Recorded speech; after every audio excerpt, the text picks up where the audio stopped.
అదరగొట్టే కారం రంగు రుచి ఆచి కారం పొడి. బీజేపీ వర్కింగ్ ప్రెసిడెంట్ గా బీహార్ కు చెందిన 45 ఏళ్ల నితిన్ నబీన్ సిన్హా వచ్చారు. 5వ సారి ఎమ్మెల్యేగా గెలిచి నితీష్ కుమార్ కేబినెట్ లో మంత్రిగా బాధ్యతలు చేపట్టారు. వచ్చే అసెంబ్లీ ఎన్నికలను దృష్టిలో పెట్టుకుని బీహార్ సరిహద్దుల్లోని పశ్చిమ బెంగాల్ ప్రాంతంలో ప్రభావం చూపే ఉద్దేశంతో ఇప్పుడు సిన్హాను అనూహ్యంగా తెర మీదకి తెచ్చినట్లుగా భావిస్తున్నారు. వచ్చే జనవరి 14 తర్వాత సిన్హాను లాంఛనంగా పార్టీ అధ్యక్షుడిగా ఎన్నుకుంటారు.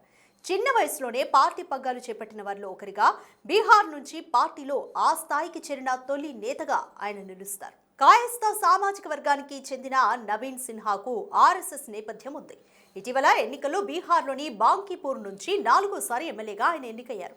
ప్రముఖ సినీ నటుడు శత్రుఘ్న సిన్హా కుమారుడు లవ్ సిన్హాపై 84,000 ఓట్ల భారీ ఆధిక్యంతో గెలుపొందారు.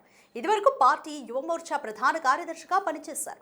2023 అసెంబ్లీ ఎన్నికల సమయంలో ఛత్తీస్గఢ్ వ్యవహారాల ఇన్ఛార్జిగా పనిచేసి అక్కడ భాజపాను అధికారంలోకి తేవడంలో కీలక పాత్ర పోషించారు. ఆయన తండ్రి నబీన్ కిషోర్ ప్రసాద్ సిన్హా బీహార్ భాజపాలో పెద్ద నేతగా గుర్తింపు పొందారు. 2005లో తండ్రి ఆకస్మిక మరణంతో నితిన్ 26 ఏళ్ల వయసులో ఎన్నికల రంగంలో అడుగుపెట్టారు.